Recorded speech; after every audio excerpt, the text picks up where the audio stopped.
জনাব দিদার রহমান জসিম ভাইয়ের কথা আমাদের মনে পড়ে। আজকে মানুষটি মৃত্যুর সাথে হাসপাতালে লড়াই করতেছে। এই মানুষটি এত একদম ছোট বাচ্চার মতো সবসময় আমাদের সাথে চলাফেরা করতো। এই মানুষটির মনে কোনো অহংকার ছিল না। তো আমি সবার কাছে অনুরোধ করব, আপনারা এই মানুষটির জন্য দোয়া করবেন। উনি বেঁচে আছেন, এই জন্য আমাদের অনেকের মনে লাগতেছে দিদার রহমান জসিম ভাই কিছু নয়। আজকে উনি দু একদিন এলাকায় নাই, আপনারা দেখতেছেন কি অবস্থা।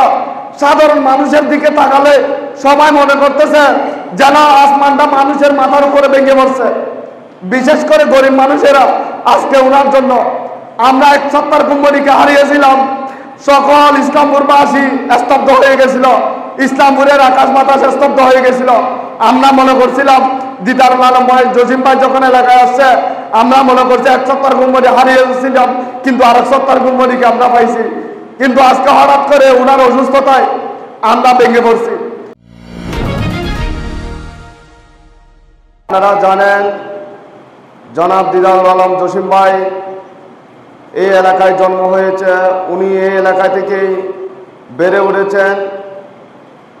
ওনার অবদান ইসলামপুরবাসী কখনো শোধ করতে পারবে না। আমার মনে হয় এই ছোট একটা দোয়া মাহফিলের মাধ্যমে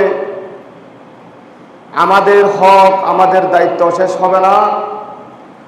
আমি মনে করি উনি যতদিন পর্যন্ত অসুস্থ হবেন না, আমাদের দোয়া মহান আল্লাহর দরবারে ওনার জন্য সবসময় থাকবেন এবং ওনার পাশে আমরা এলাকাবাসী ওনার পাশে সবসময় থাকব। আপনারা জানেন জনাব দিদার আলম জসিম ভাই রাজনৈতিক কারণে দীর্ঘ অনেক দিন যাবৎ এলাকায় আসতে পারেন নাই। উনি এলাকায় আসার পরে আপনারা দেখেছেন উনি অনেক মানুষের সহযোগিতা করেছেন, উনি অনেক মানুষকে বিপদ আপদে চেয়েছেন।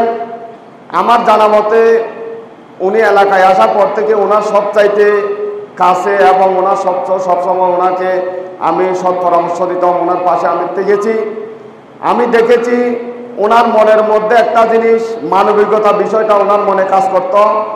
উনি সবসময় চাইতেন ইসলামপুরের মানুষদের জন্য, উনি ভালো কিছু করার জন্য। উনি সবসময় অসহায় মানুষদের খোঁজখবর নিতেন। কোথাও গরিব মানুষের মেয়ের বিবাহ দিতে পারতেছে কিনা, কোন মানুষ অসুখে কষ্ট পাচ্ছে, কোন মানুষের পরিবারে খাবার নাই, উনি এই সমস্ত বিষয় বেশি তদারকি করত। আমাকে সবসময় বলতো যে ইব্রাহিম, সবসময় গরিব মানুষের খেয়াল রাখবি, তোদের কাছে টাকা পয়সা না থাকলে আমাকে বলবি, আমরা যতটুকু পারি ইসলামপুরের গরিব দুঃখী মানুষকে আমরা সহযোগিতা করব। তো আজকে এই মানুষটি শুধু শের মোহাম্মদ পাড়া এবং মেজাম সাহার এই গর্ব নয়, উনি পুরো ইসলামপুরবাসীর জন্য কি আছে। এই মানুষটিকে আল্লাহ হায়াত দারাজ করুক।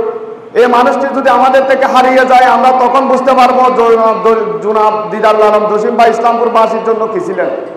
আসলে একটা কথা, দাঁত পাকিতে দাঁতের মূল্য কেউ বুঝে না। মানুষের ভুল ত্রুটি সবারই থাকে, কিন্তু সব কিছুর ঊর্ধ্বে যে উনি যে মানুষের পাশে দাঁড়িয়েছেন, উনি যে মানবতার কাজ করতেছেন। উনি ইসলামপুরের মধ্যে একটা বর্তমানে মেম্বার চেয়ারম্যান নাই, উনি মেম্বার চেয়ারম্যানের জায়গায় উনি দায়িত্ব পালন করতেছেন। উনি মানুষের কোনো কোথাও সমস্যা পড়লে উনি সাথে সাথে সেখানে ছুটে যায়। উনি সর্বোপরি চেষ্টা করতেছে ইসলামপুরবাসীকে সুন্দরভাবে ভালো রাখার জন্য। এই মানুষদেরকে যতটুকু সেবা দেওয়ার উনি দিচ্ছেন। কোনো মানুষ বলতে পারবে না দিদার আলম জসিম ভাই 5 আগস্টের পর এলাকায় আসার পর থেকে একটা অন্যায় কাজ করতেছে বা কারোর সাথে দুর্ব্যবহার করছে। আমার মনে হয় ওনার সাথে অনেক মানুষের দুর্ব্যবহার করছে, উনি আমার জানার মধ্যে কারোর সাথে দুর্ব্যবহার করে নাই। আজকে আমরা যখন গাবতল যাই, গাবতল আমার শূন্য শূন্য লাগে। ওই জায়গাটার মধ্যে দিদার আলম জসিম ভাই বসে থাকতেন, ওই এলাকাটা এখন নাই। পুলিশ ক্যাম্প গেলে জনাব দিদার রহমান জসিম ভাইয়ের কথা আমাদের মনে পড়ে। আজকে মানুষটি মৃত্যুর সাথে হাসপাতালে লড়াই করতেছে। এই মানুষটি এত একদম ছোট বাচ্চার মতো সবসময় আমাদের সাথে চলাফেরা করতো। এই মানুষটির মনে কোনো অহংকার ছিল না। তো আমি সবার কাছে অনুরোধ করব, আপনারা এই মানুষটির জন্য দোয়া করবেন। উনি বেঁচে আছেন, এই জন্য আমাদের অনেকের মনে লাগতেছে দিদার রহমান জসিম ভাই কিছু নয়। আজকে উনি দু একদিন এলাকায় নাই, আপনারা দেখতেছেন কি অবস্থা। সাধারণ মানুষের দিকে তাকালে সবাই মনে করতেছে যেন আসমানটা মানুষের মাথার উপরে ভেঙে পড়ছে। বিশেষ করে গরিব মানুষেরা আজকে ওনার জন্য আমরা 71 কুম্ভরিকে হারিয়েছিলাম। সকল ইসলামপুরবাসী স্তব্ধ হয়ে গেছিল, ইসলামপুরের আকাশ বাতাস স্তব্ধ হয়ে গেছিল। আমরা মনে করছিলাম দিদার আলম ভাই জসিম ভাই যখন এলাকায় আসছে আমরা মনে করছি 71 কুম্ভরি হারিয়েছিলাম, কিন্তু আর 71 কুম্ভরিকে আমরা পাইছি। কিন্তু আজকে হঠাৎ করে ওনার অসুস্থতায় আমরা ভেঙে পড়ছি। আমার আল্লাহর কাছে আমরা একটা প্রার্থনা করব, জনাব দিদার আলম জসিম ভাই সুস্থ হয়ে আমাদের মাঝে আবারও স্বাভাবিক অবস্থায় ফিরে আসুক। আমরা সকলে যদি দোয়া করি আল্লাহ অবশ্যই দয়াময় রহমান রহিম আমাদের দোয়া যদি আল্লাহ কবুল করে অবশ্যই জসিম ভাই সুস্থ হয়ে আমাদের মাঝে আবারও ফিরে আসবে। এই বলে আমার বক্তব্য শেষ করলাম। এই মুহূর্তে কিছু বলার জন্য